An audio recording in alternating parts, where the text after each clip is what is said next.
Di sebuah istana megah di Istanbul, pada suatu hari yang cerah di musim gugur tahun 1842, seorang bayi laki-laki lahir dari keluarga kerajaan Kesultanan Ottoman. Namanya Abdul Hamid, putra Sultan Abdul Mecid, pemimpin besar Kekaisaran Ottoman yang membentang luas dari Balkan hingga Timur Tengah. Abdul Hamid kecil tumbuh dalam pendidikan yang ketat dan dikelilingi oleh para guru terbaik yang mengajarinya seni, sastra, politik, dan agama. Namun, di balik kehidupan istana yang gemerlap, Kekaisaran Ottoman sedang menghadapi masa-masa sulit. Ketika Abdul Hamid tumbuh dewasa, ia menyaksikan kekaisaran yang dibanggakan nenek moyangnya mulai runtuh. Wilayah-wilayah yang pernah berada di bawah kendali Ottoman perlahan-lahan terlepas, dan ancaman dari kekuatan Eropa semakin nyata.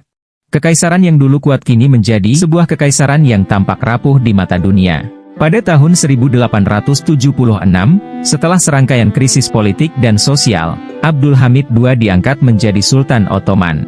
Ketika ia naik tahta, ia mewarisi sebuah kerajaan yang penuh dengan tantangan. Dari Balkan hingga Afrika Utara, wilayah-wilayah Ottoman sedang memberontak, sementara kekuatan Eropa seperti Rusia, Inggris, dan Prancis semakin menekan dari luar. Meskipun baru berusia 34 tahun, Abdul Hamid harus mengambil keputusan yang menentukan nasib kekaisarannya. Pada awal pemerintahannya, Sultan Abdul Hamid II tampak seperti seorang reformis yang penuh harapan. Ia mengadopsi Konstitusi 1876, konstitusi pertama dalam sejarah Ottoman, yang menjanjikan parlemen dan memberikan hak-hak kepada rakyat. Seluruh kekaisaran melihat ini sebagai awal dari era baru, era di mana kekuasaan tidak hanya ada di tangan sultan, tetapi juga di tangan rakyat melalui perwakilan parlemen. Namun, tak lama kemudian, mimpi itu hancur. Perang melawan Rusia pada tahun 1877-1878 menghantam kekaisaran dengan keras. Tentara Ottoman menderita kekalahan besar, dan banyak wilayah penting di Balkan hilang. Di tengah krisis ini, Abdul Hamid membubarkan parlemen dan menangguhkan konstitusi. Ia merasa bahwa kekuasaan harus berada di tangan satu orang, bukan di tangan banyak orang yang mungkin tidak bisa menyelamatkan kekaisaran dari kehancuran. Abdul Hamid II pun memerintah dengan tangan besi. Dia mengawasi semua hal dengan ketat, menggunakan mata-mata untuk mengawasi musuh-musuhnya, dan menekan siapapun yang berani menentang. Pemerintahannya menjadi salah satu yang paling otokratis dalam sejarah Ottoman, tetapi di tengah ketegangan itu, ada sisi lain dari Abdul Hamid yang mungkin tidak banyak diketahui. Meskipun sering digambarkan sebagai penguasa yang keras, Abdul Hamid II sebenarnya adalah seorang pemimpin yang visioner. Dia tahu bahwa untuk menyelamatkan kekaisarannya, ia harus melakukan lebih dari sekadar mengendalikan kekuasaan. Ia harus memperkuat fondasi kekaisaran, dan itu berarti melakukan reformasi di berbagai bidang. Abdul Hamid memulai reformasi besar-besaran di bidang infrastruktur. Ia memahami bahwa untuk memperkuat kontrol atas wilayah kekaisarannya, ia perlu menghubungkan wilayah-wilayah tersebut dengan lebih baik. Salah satu proyek besar yang ia usung adalah pembangunan rel kereta api Hijaz, yang menghubungkan Istanbul dengan kota-kota suci Mekah dan Madinah. Ini bukan hanya proyek ekonomi, tetapi juga simbol kekuatan dan persatuan dunia Islam. Selain itu, Abdul Hamid juga memperhatikan pendidikan. Dia mendirikan banyak sekolah, termasuk sekolah militer dan teknik, untuk memastikan bahwa generasi muda Ottoman memiliki keterampilan yang diperlukan untuk menghadapi tantangan zaman. Abdul Hamid tahu bahwa kekaisarannya hanya akan bertahan jika rakyatnya terdidik dan memiliki keterampilan yang memadai. Dalam upayanya untuk mempertahankan kekaisaran, Abdul Hamid juga menggunakan ideologi pan-Islamisme. Dia berusaha menyatukan umat muslim di seluruh dunia di bawah panji Kesultanan Ottoman, memproyeksikan dirinya sebagai khalifah yang melindungi umat Islam dari ancaman imperialisme barat. Dalam banyak kesempatan, ia mengirim bantuan kepada umat muslim di berbagai penjuru dunia, berusaha menunjukkan bahwa Ottoman adalah pelindung umat Islam. Namun, meskipun ia berusaha sekuat tenaga, Abdul Hamid tidak bisa sepenuhnya melindungi kekaisarannya dari pengaruh luar. Kekalahan dalam Perang Rusia-Turki menyebabkan Kesultanan Ottoman kehilangan banyak wilayah di Balkan, termasuk Bulgaria, Serbia, dan Montenegro. Sementara itu, Inggris mengambil alih Mesir dan Siprus, membuat kekaisaran semakin terpecah. Di dalam negeri, gerakan nasionalis mulai tumbuh. Di seluruh wilayah kekaisaran, dari Arab hingga Armenia, kelompok-kelompok etnis mulai menuntut otonomi atau bahkan kemerdekaan.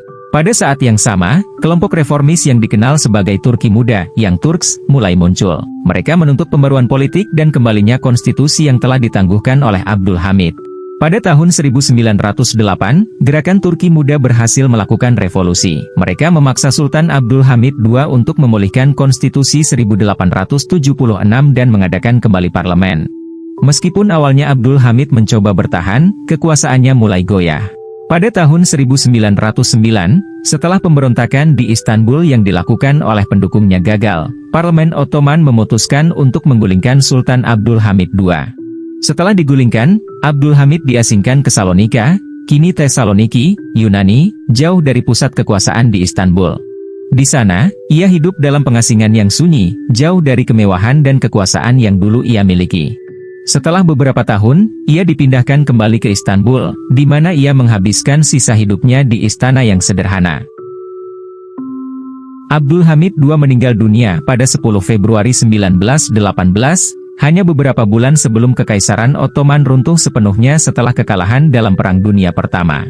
Dia adalah sultan terakhir yang memerintah dengan kekuasaan absolut dan merupakan salah satu pemimpin paling berpengaruh dalam sejarah Ottoman. Meskipun pemerintahannya penuh dengan kontroversi, Abdul Hamid II dikenang sebagai seorang sultan yang berusaha sekuat tenaga mempertahankan kekaisarannya di tengah badai besar. Dia adalah simbol dari era terakhir Ottoman sebelum modernisasi besar-besaran yang dilakukan oleh Mustafa Kemal Atatürk di kemudian hari.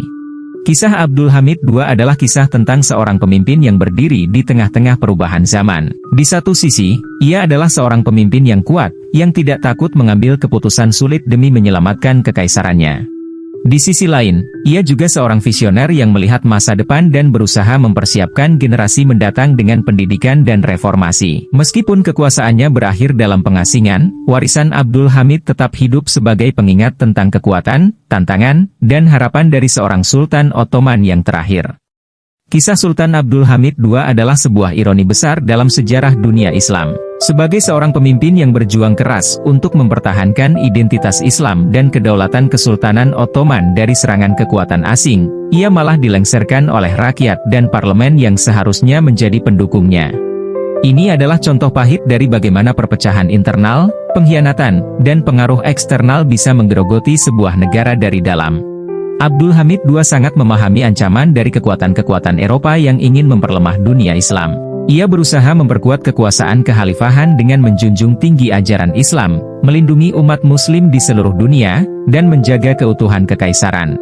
Namun, upaya-upayanya terhambat oleh konflik internal, di mana berbagai kelompok dalam negeri yang terpecah belah lebih memilih untuk mengikuti kepentingan pribadi atau terpengaruh oleh ide-ide asing yang menawarkan perubahan drastis. Salah satu pelajaran terbesar dari sejarah ini adalah pentingnya persatuan dan kesadaran bersama dalam menghadapi ancaman eksternal. Perpecahan hanya akan membuka jalan bagi musuh-musuh dari luar yang ingin mengendalikan dan melemahkan bangsa. Adu domba dan pengkhianatan adalah taktik kuno yang sering digunakan oleh kekuatan asing untuk menciptakan ketidakstabilan di dalam negeri. Tanpa persatuan dan pemahaman bersama tentang apa yang benar dan salah, negara akan mudah hancur dan jatuh ke dalam tangan kekuatan asing yang tidak memiliki kepentingan untuk menjaga kedaulatan atau kesejahteraan rakyat. Kisah Abdul Hamid II adalah pengingat bahwa kepemimpinan yang kuat saja tidak cukup jika rakyatnya tidak bersatu.